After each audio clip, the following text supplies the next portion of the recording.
Points हैं। Number 2, अल्लाह तबारक व तआला सारे सहाबा से राजी नहीं हुआ है। किससे राजी हुआ है? वो कहता है, इंजीनियर मिर्जा कहता है कि अल्लाह सारे सहाबा से राजी नहीं हुआ है, सिर्फ सुलह हुदैबिया के वक्त, सुलह हुदैबिया के वक्त जो 1400 सहाबे किराम थे, अल्लाह ताला सिर्फ उनसे ही राजी हुआ है। तमाम सहाबा से राजी होने की बात कहना कुरान करीम की सबसे बड़ी खयानत है। हाँ बताओ, किसका अकीदा है भाई ये? दुश्मने सहाबा का अकीदा हो सकता है। 1400 सहाबा, अब बात साबित हो गई, साबित हो गई 1 लाख सवा लाख के करीब सहाबा हज्जतुल वदा में अल्लाह के नबी के साथ थे कि नहीं थे? हज्जतुल वदा के अंदर। अब ये कहता है कि सिर्फ 1400 सहाबा से अल्लाह तबारक व तआला राजी हुआ है। लक़द रज़ियल्लाहु अनिल मुमिनीन इज़ युबय्यिऊनका तहता अश-शजरा, एक आयत पकड़ के बैठता है और कहता है कि अल्लाह ताला फरमाता है जो सुलह हुदैबिया के मौके पर बैतुर रिज़वान में बयात कर रहे थे, अल्लाह उनसे राजी हो गया है। अरे मेरे भाइयों, लेकिन मौका नहीं है कि हम तबसरा करें, तबसरा नहीं करेंगे, सिर्फ बात आपको बताएंगे। तो ये बात समझ में आ गई ना? सिर्फ कहता है सिर्फ 1400 सहाबा से राजी है, अल्लाह सबसे राजी नहीं है। आगे देखिए जुमला, देखो जुमला ये खुलासा है। वो कहता है याद रखिएगा ये तमाम सहाबे किराम के बारे में नहीं है। क्या? रजामंदी की बात, राजी होने की बात तमाम सहाबे किराम के बारे में नहीं है। ये सुलह हुदैबिया के मौके पर आयत नाजिल हुई है, इससे मुराद बात के लोग नहीं है, ये वो 1400 सहाबा की शान है। इसलिए मैंने ऊपर की वो आयत नकल की थी, वही लक़द रज़ियल्लाहु अन्हुम, सूरह फतह की। अल्लाह किन से राजी हुआ? सुलह हुदैबिया के, और उन्हीं के कॉन्टेक्स्ट में ये आयत, आखिरी आयत करीमा, आखिरी आयत की सूरत की आ रही है, ये वो सहाबा हैं।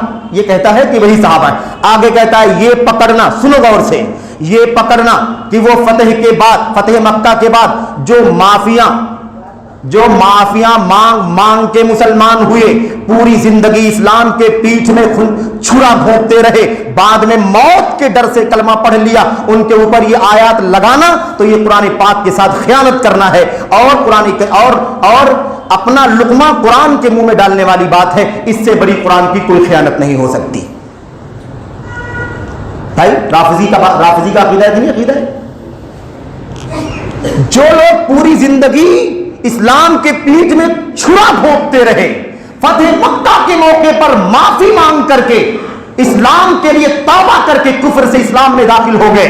अल्लाह के नबी ने ऐलान किया कि नहीं ऐलान किया कि जो अबू सुफियान के घर में दाखिल हो जाए वो भी क्या है? माबूद है। अपने घर का दरवाजा बंद कर ले, खाने काबा में दाखिल हो जाए, सब क्या है भाई? सबको अमान है। और पूरा वाकया मौजूद है मुआविया और उनकी बीवी हिंदा का, सब आपके सामने है कि नहीं सामने है? और अल्लाह के नबी ने, मेरे भाइयों ये तो साबियत की बात है, इतनी बड़ी जुर्रत, आज भी दुनिया का सबसे बड़ा दुश्मन है इस्लाम। ये तो इसकी जबान के हिसाब से 8 साल खंजर भोंक रहे थे ना मेरे भाई, 8 साल, यानी 8 साल हिजरत के बाद के, और उससे पहले 13 साल, 20 साल समझ लो छुरा भोंक रहे थे इसके बोलने के हिसाब से। ये कहता है उनको कैसे, उनसे कैसे अल्लाह राजी हो जाएगा? उनसे अल्लाह राजी नहीं है। मैं कहता हूं, अल्लाह का कलाम कहता है, अल्लाह के नबी का फरमान कहता है, आज अगर दुनिया का सबसे बड़ा इस्लाम का दुश्मन, अल्लाह का दुश्मन, नबी का दुश्मन आज भी तौबा करके मुसलमान हो जाए तो उसे मुसलमान कहेंगे कि नहीं कहेंगे? मुसलमान की हालत में मरेगा तो जन्नती होगा या नहीं होगा? बताइए। वो तो 14 सदी से और क़यामत की सुबह तक कोई छुरा भोंकते रहे तौबा कर लेगा तो मुसलमान होगा कि नहीं होगा? जन्नत में जाएगा कि नहीं जाएगा? इस्लाम की हालत में मरेगा तो ये कौन सी बात हुई भाई कि छुरा भोंकते रहे, माफिया मांग के, मौत के डर से? हाँ, ये मसला है, मौत के डर से इस्लाम कबूल कर लिया, उनका ईमान सही नहीं था, डर के मारे कि ताकि जान बख्शी हो जाए।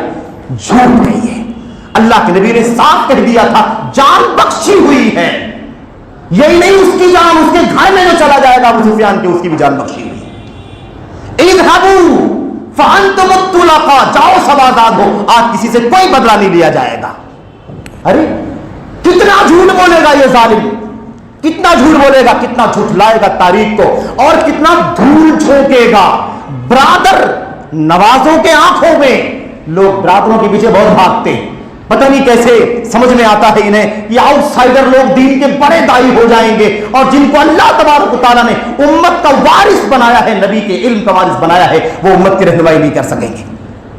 بھلا بتائیے یہ کہاں کا انصاف ہے؟ کون سی سوچ ہے میرے بھائیو؟